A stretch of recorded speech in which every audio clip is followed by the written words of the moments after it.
Qualche giorno fa il Vitelli Nazionale, amico del Cima, come lo chiamavano, Amedeo, il Cimarelli, 19 anni, secondo questo malapensante, orgoglioso e ostentatore positivo, proprietario di un C2 VTR, ma sognatore di avere un giorno un prodotto italico. Mi racconta che il 22 gli amici l'hanno salutato perché con quel ferro purtroppo ha preso un albero. Probabilmente, chi lo sa, forse qualche chilometro orario di troppo c'era, non lo so, non giudico, non importa. Faccio fatica a fare la morale sulla velocità perché è evidente, è logica ed è banale, ma a 19 anni qualche cazzata l'ho fatta anch'io. Faccio fatica a fare la morale sulla velocità, ma va fatta. Quindi è una morale non morale, perché a 19 anni qualche cazzata l'ho fatta anch'io. Forse la faccio anche a 44, figuriamoci un po'.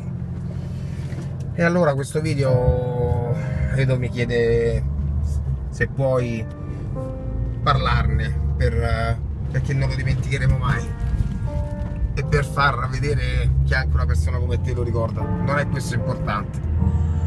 È importante avere chiaro che è tutto sbagliato, perché a 19 anni è la grande presa per il culo. Probabilmente abbiamo detto forse a 1 all'ora di meno si poteva andare, ma sfido a conoscere, a incontrare, a identificare qualcuno che cazzate non ne ha fatte e non ne fa. Sono miracolato, quante volte potevo veramente ammazzarmi. E quello bravo ogni tanto fa fenomeno.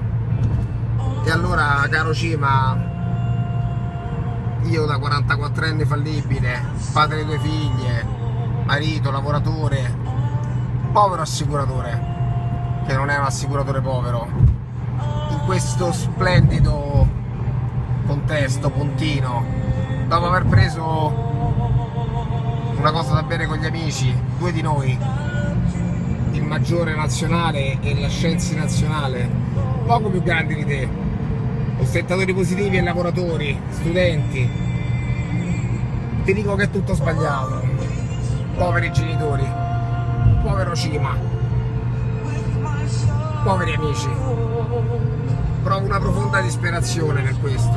Non c'è bisogno di conoscere una persona, un ragazzo di 19 anni per provare disperazione. Ho una figlia di 19 anni, poveri genitori, povero Cima. La Pischella che era in macchina ringraziando Dio sembrerebbe che non è più a rischio vita, che Dio lo aiuti. Certo, per lei non è che sia facile, ma la può raccontare. E allora raga, un po' più di onna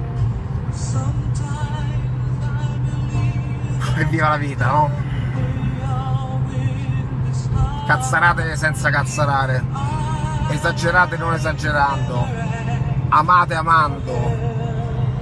L'eccesso cercatelo nell'amore, l'eccesso cercatelo nell'altruismo, l'eccesso cercatelo nel non giudicare, l'eccesso cercatelo nell'ostentare positivamente i vostri risultati lavorativi, i vostri risultati studenteschi, i vostri risultati come sciuma femmine.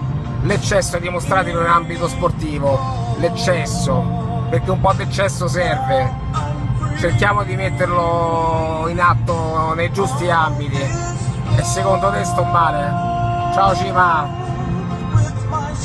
ti è stato privato il diritto di amare, ti è stato privato il diritto di vivere, ti è stato privato. È tutto sbagliato. Mancherai tanto ai tuoi amici, mancherai tanto ai tuoi genitori, ti mancherà tanto la vita e mi auguro che non sia tutto sbagliato.